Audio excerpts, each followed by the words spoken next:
నిన్న రాజగోపాల్ రెడ్డి ఈరోజు కేటీఆర్ మాట్లాడిన మాటలతో కాంగ్రెస్ శిబిరంలో ఆందోళన మొదలైందా? ఏం చేయబోతోంది? దిద్దుబాటు చర్యలకు కాంగ్రెస్ అధిష్టానం ఉపక్రమించబోతోందా? ఏంటి అంటే వరుసగా మొన్న రాజగోపాల్ రెడ్డి మాట్లాడారు. రాజగోపాల్ రెడ్డి మాట్లాడిన మాటలకు ఈరోజు బీఆర్ఎస్ వర్కింగ్ ప్రెసిడెంట్ కేటీఆర్ మాట్లాడిన మాటలు ఇంకా ప్రజల్లోకి బలంగా వెళ్తూ ఉన్నాయి. మరోవైపు అనిరుద్ రెడ్డి కూడా రాజగోపాల్ రెడ్డి వ్యాఖ్యలను సమర్థించారు. అధికారం పక్షం నుంచి ప్రతిపక్షం నుంచి అంటే సొంత పార్టీ నుంచి బయట పార్టీల నుంచి కూడా విమర్శలు ఎదుర్కొంటున్నారు. సో ఈ డ్యామేజ్ని ఏ విధంగా కాంగ్రెస్ అధిష్టానం కంట్రోల్ చేయబోతుంది? డ్యామేజ్ కంట్రోల్కి అధిష్టానం రంగంలోకి దిగిందా?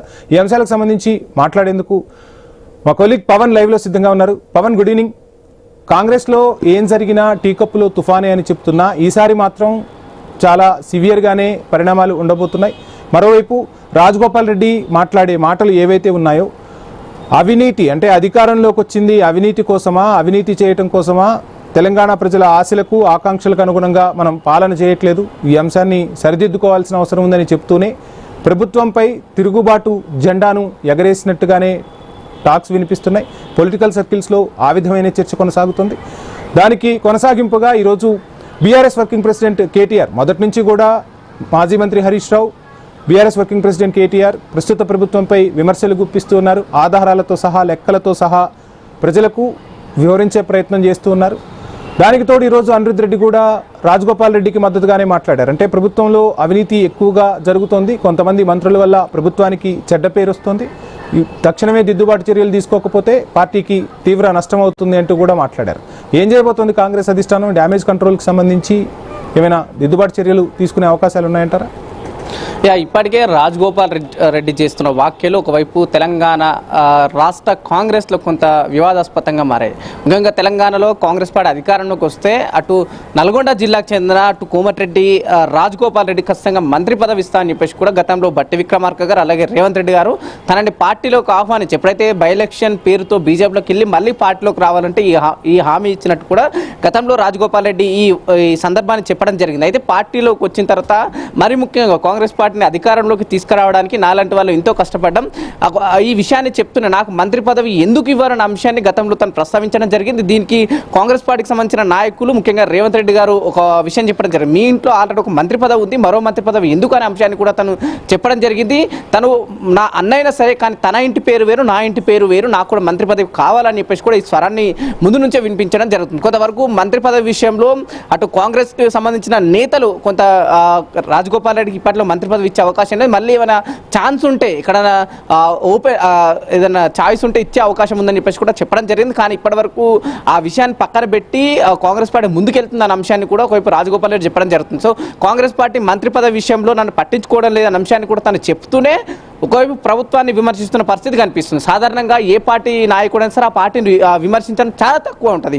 ఇంకా ప్రభుత్వంలో ఉన్న నేతలైతే చాలా అంటే చాలా అరుదుగా విమర్శిస్తూ వస్తారు. కానీ రాజగోపాల్ రెడ్డి విషయంలో కాంగ్రెస్ పార్టీ అధికారంలోకి వచ్చి దాదాపు 2.5 సంవత్సరాలు గడుస్తున్నాయి. 2 సంవత్సరాల నుంచి కూడా కాంగ్రెస్ పార్టీకి వ్యతిరేకంగానే రాజగోపాల్ రెడ్డి ఆ స్వరం అనేది వినిపిస్తుంది. ముఖ్యంగా మంత్రి పదవి కోసం అని చెప్పేసి కూడా రకరకాల ఊహాగానాలు తెరపైకి వస్తున్నాయి.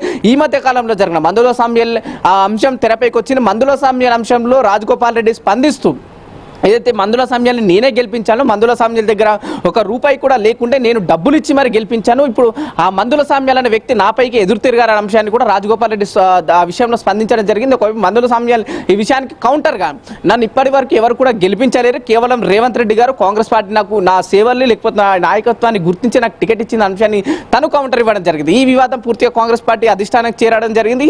సో ఈ వివాదం అన్నింటినీ కూడా ఒకవైపు రాజగోపాల్ రెడ్డి స్పందిస్తూ నేను గతంలో ఎన్నోసార్లు కూడా ఎంతోమంది నాయకులు గెలిపించడం జరిగింది, తీర్మానం మల్లన్న లాంటి వాళ్ళని కావచ్చు, మందుల సామ్యాల్, వేముల వీరేశం, అద్దంకి దయాకర్, నల్గొండ జిల్లా నుంచి అంటే అయితే రిజర్వేషన్ సీట్లకు సంబంధించిన సీట్ల విషయంలో నేను డబ్బులు పెట్టుకుంటూ అలాగే నేను వాళ్ళ కోసం కొట్లాడి అధిష్టానం దగ్గర టికెట్లు తీసుకొచ్చిన తర్వాత గెలిపించుకున్న తర్వాత నన్ను పట్టించుకోవడం మానేశారని చెప్పేసి కూడా ఈ రాజగోపాల్ రెడ్డి ఒకవైపు స్పందిస్తూనే అటు అయితే కాంగ్రెస్ పార్టీ అధిష్టానాన్ని విమర్శించడం జరుగుతుంది. ముఖ్యంగా ఇక్కడ కాంగ్రెస్ పార్టీ అనే అంశానికి కాకుండా రేవంత్ రెడ్డిని విమర్శిస్తున్న అంశాన్ని కూడా ఈ పదం ఇక్కడ వాడాల్సిన అవసరం అయితే ప్రస్తుతం మనకు కనిపిస్తుంది. కనిపిస్తుంది. రీసెంట్ టైంలో మంత్రి పదవి విషయంలో కంటిన్యూగా రేవంత్ రెడ్డి గారిని విమర్శిస్తున్నట్టు కనిపించింది, కానీ కాంగ్రెస్ పార్టీని కావచ్చు పూర్తిగా కాంగ్రెస్ ప్రభుత్వాన్ని ఇక్కడ కూడా విమర్శించలేదు. మనకు రవీంద్ర భారతిలో జరిగిన మీటింగ్లో కూడా పొంగులేటి శ్రీనివాస్ రెడ్డినే ప్రత్యేకంగా ఉద్దేశించి పేరు తీయక తను విమర్శించడం జరిగింది. ఇంద్రమిల్ల విషయంలో లబ్ధిదారులకు 5 లక్షల కోసం 500 ఆప్షన్స్ పెట్టడం జరుగుతుంది. ఇక్కడ ఎందుకు ఇంత అవినీతి అంటే లక్షల కోట్ల అవినీతి జరుగుతున్న వాళ్ళకి ఈ ఆప్షన్స్ ఎందుకు లేవు? కేవలం 5 లక్షల కోసం ఒక పేదవాడు ఇల్లు కట్టుకోవాలంటే 5 లక్షల దీనికి పెట్టుకోవాలంటే 500 ఫారంలు పెట్టుకోవాలన్న అంశాన్ని కూడా చెప్పకనే అటు పొంగులేటి శ్రీనివాస్ రెడ్డిని కూడా విమర్శిస్తున్న పరిస్థితి కనిపించింది. మొత్తం ఓవరాల్ గా చూస్తుంటే ఒకవైపు రాజగోపాల్ రెడ్డి వ్యతిరేకత స్వరం మాత్రం కొంత కాంగ్రెస్ పార్టీకి వ్యతిరేకత మారింది. ఆ ఇంటర్నల్ గా జరుగుతున్న గొడవలంతా పదే బయటకు వస్తున్న సందర్భం చూసినాం. గతంలో ఎన్నో సందర్భాల్లో కాంగ్రెస్ పార్టీలో ఇంటర్నల్ గొడవలు సాధారణంగా ఉంటున్నాయి. అదొక పెద్ద పార్టీ సముద్రం లాంటి, దాంట్లో ఇంట్లో గొడవలు ఉంటాయి, సాధారణంగా సర్దుపుచ్చుకుంటాం అనే అంశాన్ని కూడా కాంగ్రెస్ పార్టీ నేతలు ఎన్నిసార్లు చెప్పుకుంటూ వచ్చినా సరే అక్కడక్కడే ఇట్లాంటి విషయాలు జరగడం కొంత కాంగ్రెస్ పార్టీకి డ్యామేజ్ అవుతుంది. ముఖ్యంగా ప్రభుత్వంలో ఉన్న పార్టీకి ఈ డ్యామేజ్ కంట్రోల్ విషయంలో టీపీసీసీ అధ్యక్షుడుగా ఉన్న మహేష్ కుమార్ గౌడ్ ఇప్పటికే వార్నింగ్ ఇవ్వడం జరిగింది. ఎవరైనా సరే పార్టీ లైన్ దాటితే ఖచ్చితంగా వాళ్ళను చర్యలు తీసుకునే అవకాశం ఉందని చెప్పేసి కూడా టీపీసీసీ అధ్యక్షుడు మహేష్ కుమార్ గౌడ్ చెప్పినా ఇప్పటికీ అనిరుద్ధ్ రెడ్డి కూడా అదే తోవలో రాజగోపాల్ రెడ్డికి సపోర్ట్ గా మాట్లాడుతున్న పరిస్థితి అయితే ప్రస్తుతం మనకు కాంగ్రెస్ పార్టీలో కనిపిస్తుంది, ముఖ్యంగా తెలంగాణలో. పవన్, మీరు చెప్తున్నట్టుగా ఓవైపు ఇటు రేవంత్ని రాజగోపాల్ రెడ్డి టార్గెట్ చేస్తూ ఉంటే ఈరోజు బీఆర్ఎస్ వర్కింగ్ ప్రెసిడెంట్ కేటీఆర్ మాట్లాడిన మాటలు డైరెక్ట్గా ఆ పార్టీ కీలక నేత రాహుల్ గాంధీని టార్గెట్ చేస్తూ మాట్లాడారు.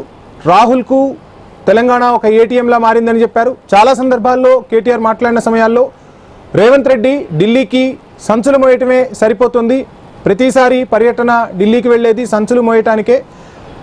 కాంగ్రెస్ పార్టీకి అంటే జాతీయ స్థాయిలో కాంగ్రెస్ పార్టీకి తెలంగాణ ఒక ఏటీఎంగా మారిందనేది బీఆర్ఎస్ మొదటి నుంచి ఆరోపిస్తున్న ఆరోపణ. ఈరోజు కేటీఆర్ మరోసారి నేషనల్ మీడియా ముందు కూడా ఈ మాటలు మాట్లాడారు. సో కేటీఆర్ అసలు ఒకసారి ఏమన్నారో కూడా చూద్దాం.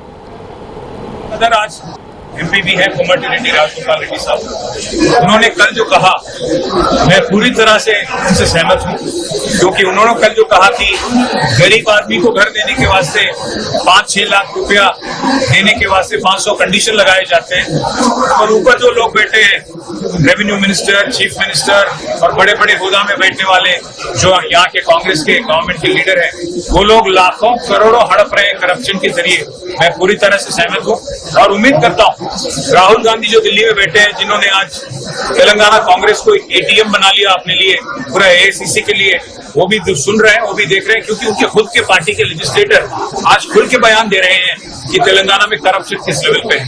और मैं उम्मीद करता हूं कि मोदी जी भी सुन रहे हैं, क्योंकि मोदी जी जब भी आते हैं तेलंगाना तो बार बार कहते हैं कि एआईसीसी का एटीएम बन गया तेलंगाना, पर कुछ कार्रवाई तो नहीं होता। फिर बाद जब एक मंत्री पे ईडी रेड होता है यहाँ पे, फिर ईडी उसके बाद कुछ नहीं करता है। तो उम्मीद करता हूं कि जो लोग दिल्ली में बैठे हैं उन तक यहाँ के कांग्रेस लेजिस्लेटर राजगोपाल रेड्डी की आवाज पहुंच रही है, और किस कदर करप्शन तेलंगाना में आज भरपूर है, किस कदर आज लाखों करोड़ रुपया हड़पा जा रहा है रेवंत रेड्डी और उसके कैबिनेट के जरिए, इसके बारे में कुछ तहकीकात और इसके बारे में कोई जांच भी हो, उम्मीद करता हूं। Thank you.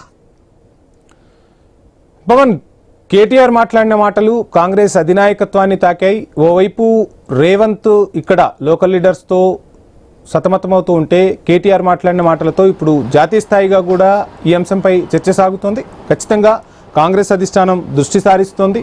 ఈ డ్యామేజ్ను కంట్రోల్ చేసేందుకు ఏఐసీసీ రంగంలోకి దిగబోతుందా, ఏం జరగబోతుంది? ఎందుకు అంటే నిన్న మహేష్ కుమార్ గౌడ్ చెప్పిన తర్వాత కూడా, హెచ్చరించిన తర్వాత కూడా ఖచ్చితంగా రాజగోపాల్ రెడ్డికి సంబంధించి ఈ వ్యవహారానికి సంబంధించి మాట్లాడిన మాటలకు వివరణ అడుగుతామని చెప్పారు. ఆ మాటలను లెక్క చేయని రీతిలోనే అనిరుద్ధ్ రెడ్డి ఈరోజు రాజగోపాల్ రెడ్డికి మద్దతు తెలిపారు. మరోవైపు అధిష్టానానికి అంటే ఇక్కడ డ్యామేజ్ కంట్రోల్ అవ్వకపోగా ఇప్పుడు ఈ సెగ అనేది ఢిల్లీని తాకింది. దేశవ్యాప్తంగా కూడా ఈ అంశం చర్చకు వస్తోంది.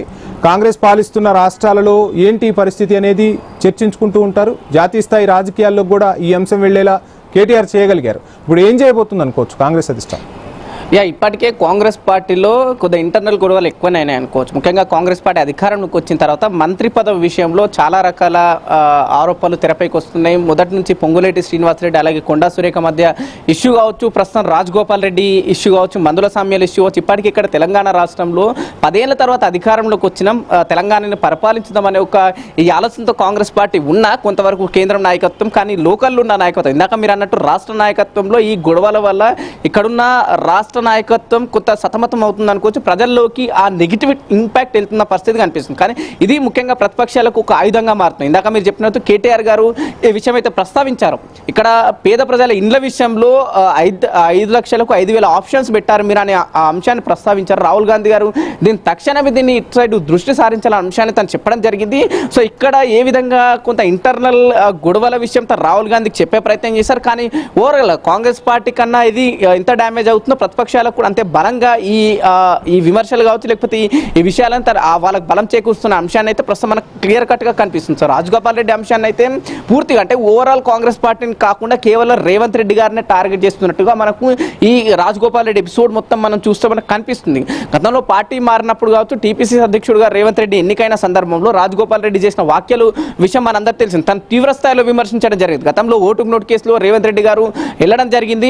తన నాయకత్వంలో మేము సీనియర్ కాంగ్రెస్ పార్టీ నాయకులు ఏ విధంగా పనిచేయాలనే అంశంతో పాటు బీజేపీ పార్టీలోకి మునుగోడు బై ఎలక్షన్ సందర్భంగా వెళ్ళిన అప్పుడు కూడా రేవంత్ రెడ్డి గట్టిగానే రాజగోపాల్ రెడ్డి విమర్శించారు. సో ప్రస్తుతం కాంగ్రెస్ పార్టీలో కొంతమంది నేతలు మిగతా వాళ్ళందరికీ మంత్రి పదవులు ఇచ్చారు, రాజగోపాల్ రెడ్డికి ఎందుకు ఇవ్వలేకపోతున్న అంశం తెరపైకి వచ్చినప్పుడు కూడా చాలా మంది నేతలు మాట్లాడుకున్న విషయం మాత్రం కేవలం ఇది రాజకీయ కక్షగానే అని చెప్తున్న కొంతమంది నేతలు ఆ స్వరాన్ని వినిపిస్తున్నారు. రాజగోపాల్ రెడ్డికి మద్దతు ఇందాక అనిరుద్ రెడ్డి గారు మాట్లాడిన విషయాలు కావచ్చు, గతంలో రేవంత్ రెడ్డి గారిని కొంత పర్సనల్ అటాక్ చేసిన రాజగోపాల్ రెడ్డికి ఏ విధంగా మేము మంత్రి పదవి ఇస్తామన్న అంశాన్ని కూడా కొంతమంది కాంగ్రెస్ పార్టీ నేతలు మాట్లాడుతున్న పరిస్థితి అయితే గాంధీ భవన్ లో కనిపిస్తుంది. సో ఓవరాల్ ఎపిసోడ్ చూసుకుంటే మాత్రం కొంత రేవంత్ రెడ్డి వర్సెస్ రాజగోపాల్ రెడ్డి అన్నట్టే నడుస్తుంది. కానీ ఈ రేవంత్ రెడ్డి రాజగోపాల్ రెడ్డి ఎపిసోడ్ ని ప్రజలు మాత్రం కాంగ్రెస్ పార్టీలో ఏదో జరుగుతుంది, వీళ్ళు పాలించడం కన్నా ఇట్లాంటి గొడవల విషయంలో ఎక్కువ సతమవుతున్న అంశం అయితే ప్రస్తుతం కనిపిస్తుంది. ఈ విషయాన్నే కేటీఆర్ అలాగే అటు రాహుల్ గాంధీకి ఈ విషయాన్ని ప్రస్తావిస్తున్నట్టు కూడా మనకు తెలుస్తుంది ఈ ఎపిసోడ్ లో. రైట్, అంటే ఇప్పుడు జరుగుతున్న అంశాలు చాలా మంది కూడా ఒకవైపు కాంగ్రెస్లో అసలు కాంగ్రెస్ రేవంత్ కాంగ్రెస్ అనే అంశం కూడా పైకి చెప్పకపోయినా ఆ అంశాల చుట్టూనే మాట్లాడుతూ ఉన్నారు, ఆ అంశాల చుట్టూనే విమర్శలు గుప్పిస్తూ ఉంటే అప్పుడు రేవంత్ రెడ్డి అధికారంలోకి రాకముందు రేవంత్కు సంబంధించి చాలామంది మాట్లాడేవాళ్ళు. రేవంత్ ఏ విమర్శ ఎదుర్కొన్నా ఆ విమర్శకు రేవంత్ కన్నా ముందు వాళ్లే సమాధానం చెప్పేవాళ్ళు. అందులో సీతక్క కూడా ముందుండేవాళ్ళు. ఇటువంటి వాళ్ళందరూ కూడా ఇప్పుడు సైలెంట్ మోడ్లోకి వెళ్ళిపోయారు. అంటే వాళ్ళు పరిపాలనతో బిజీ అయిపోయారా, లేదు ఈ విమర్శలను మాట్లాడకుండటమే మంచిదనే అభిప్రాయానికి వచ్చారా, ఎలా చూడొచ్చు?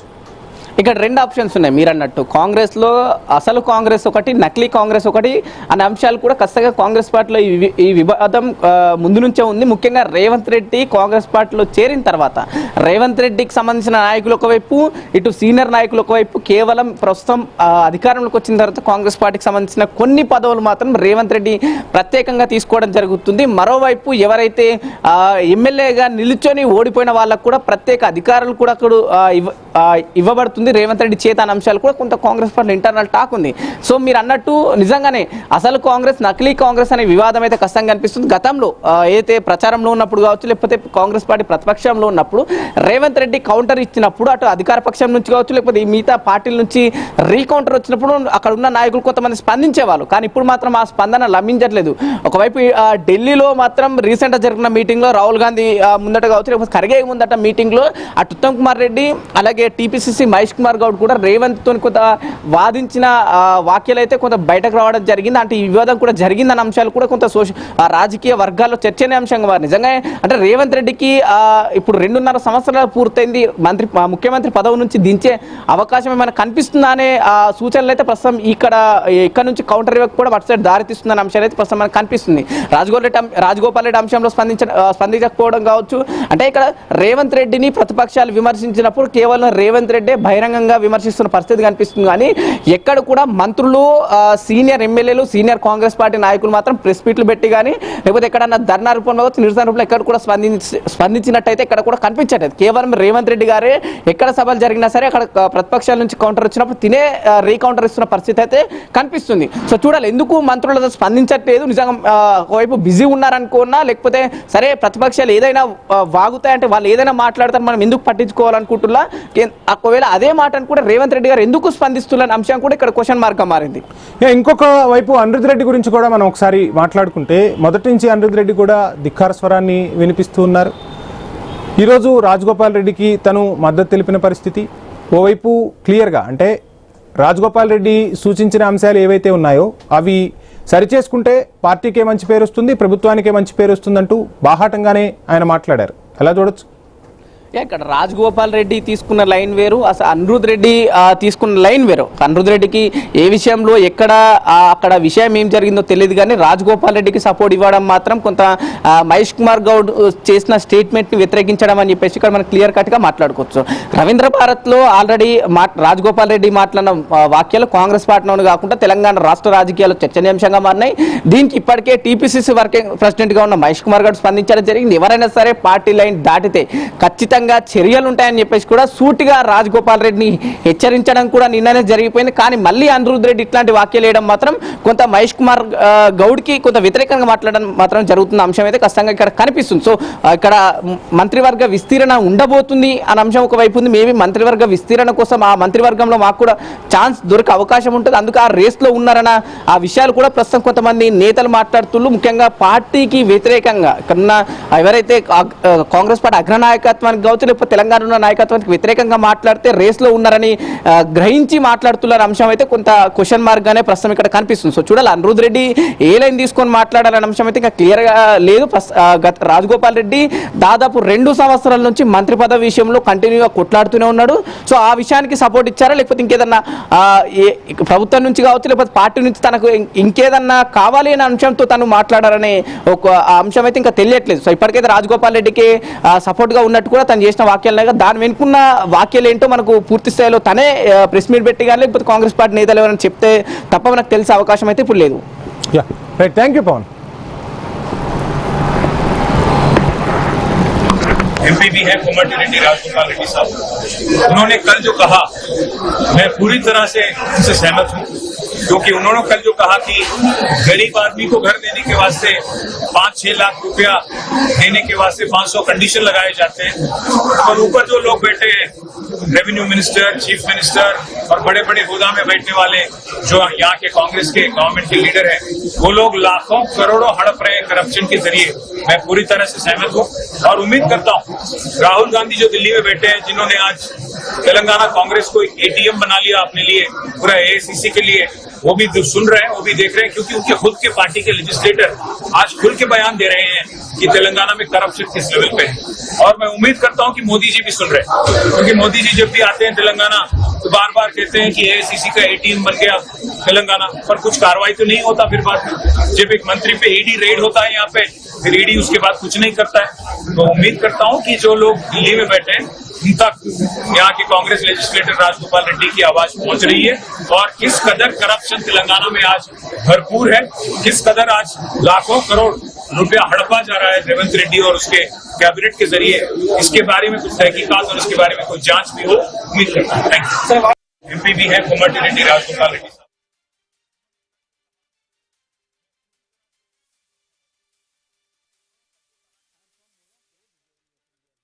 కాంగ్రెస్ పార్టీలో బయట నుంచి వచ్చిన వ్యక్తుల ఆధిపత్యం ఎక్కువై నిజమైన కాంగ్రెస్ పార్టీ నాయకులు కార్యకర్తలకు అన్యాయం జరుగుతుంది అనేది నా భావన.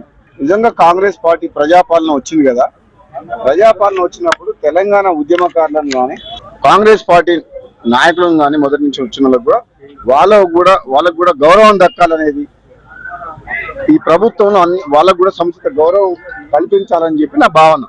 సీమాంధ్ర మీడియా చెప్పు చేతల్లో మన తెలంగాణ కాంగ్రెస్ పార్టీ కానీ గవర్నమెంట్ కానీ నడపొద్దని, మన తెలంగాణ ఉద్యమం నడిచిందే తెలంగాణ ప్రజల ఆత్మగౌరవం కోసం. సో అదే ఆత్మగౌరవాన్ని నిలుపుకునేలా మన ప్రజాపాలన చేసుకోవాలని, ఆంధ్ర పాలకులకు వాళ్ళ చెప్పు చేతుల్లో మన ప్రభుత్వం ఉండకుండా పేదరికంలో మన ప్రజలకు మనకు సేవ చేయాలి తప్పితే వాళ్ళ పెట్టుబడిదారులకు కాంట్రాక్టర్ల కోసం ఈ ప్రభుత్వం పనిచేయొద్దనేది నా భావన.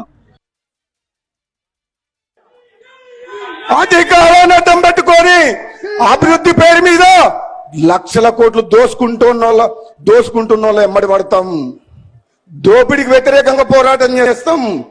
మేము నిజాయితీ పరులం అని చెప్పేసి మా సహనాన్ని మా ఓపికని చేతగానితనంగా భావించొద్దు.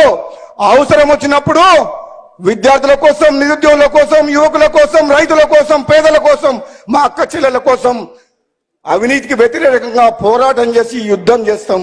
భయపడేది లేదు. ఈ తెలంగాణ ఉద్యమానికి సంబంధం లేనోళ్ళు, కాంగ్రెస్ పార్టీకి సంబంధం లేని వాళ్ళు వచ్చి పెద్ద పెద్ద పదవులలో ఉంటే నాకు కూడా బాధ అనిపిస్తుంది అప్పుడప్పుడు. కానీ ఒక రాజకీయ పార్టీలో ఉన్నా కాబట్టి నేను ఎక్కువ మాట్లాడలేకపోతున్నా. వ్యతిరేకంగా మాట్లాడలేదు. ఏదైతే నేను ఇప్పుడు అవినీతి పైన మాట్లాడినానో ఆయన కూడా అవినీతి పైన మాట్లాడినాడు.